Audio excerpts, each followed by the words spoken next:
Mina tulin siis õppima toitumisnõustamist sellel põhjusel, et mõned aastad tagasi mul endal diagnoositi gluteenitalumatus ja hakates elama selle dieedi järgi, siis ma nägin, et väga paljud pööritasid selle peale silmi, et kas tegemist on lihtsalt mingi moehaigusega. Ja olin ka oma sõpradelt ja tuttavatelt tegelikult palju kuulnud, et nad on palju enda menüüst välistanud erinevaid toiduaineid.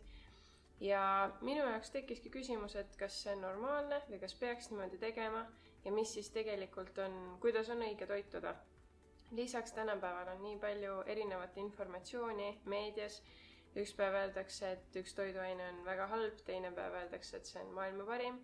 Ja selle kõige segaduse keskel ma mõtlesin, et tahaks saada mingit selgust tegelikult nii enda jaoks kui ka oma lähedaste ja sõprade jaoks. Ja seetõttu ma tulingi õppima toitumisnõustamist, et saada asjad enda jaoks selgemaks.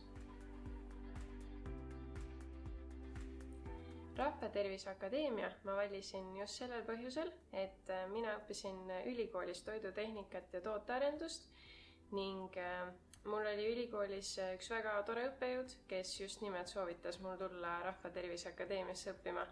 Ja kuna ma väga austasin tema otsust, siis selle tõttu ma selle kooli valisingi.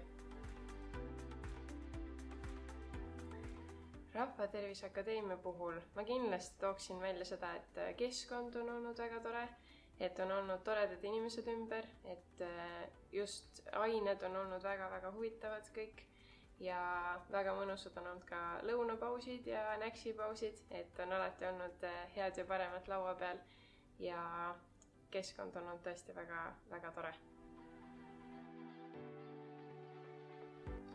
Minu jaoks on kindlasti väga kihvt see, et ma pean tunnistama, et iga aine on olnud huvitav, aga kõige eredamad mälestused on, ma arvan, jäänud just nõustamispsühholoogiast ja motiveerivast intervjueerimisest ja seda just sellel põhjusel, et me oleme saanud väga palju just ise katsetada üksteise peal neid erinevaid tehnikaid ja nõustamise võtteid.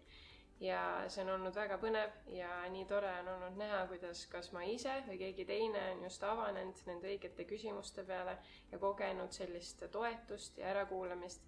Ja seetõttu need on olnud kõige põnevamad, aga need on asjad, mida saab ainult ise kogeda, et mida ei saa kuidagi jutuga edasi anda.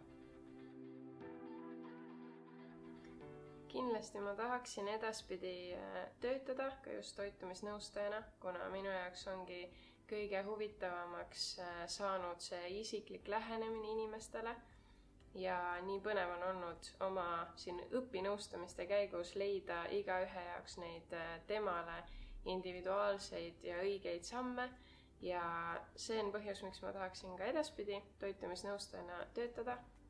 Lisaks ma tahaksin kindlasti õppida juurde laste toitumise kohta ja võib-olla tulevikus ka sellega rohkem tegeleda, nii et eks siis näis, mis tulevik toob.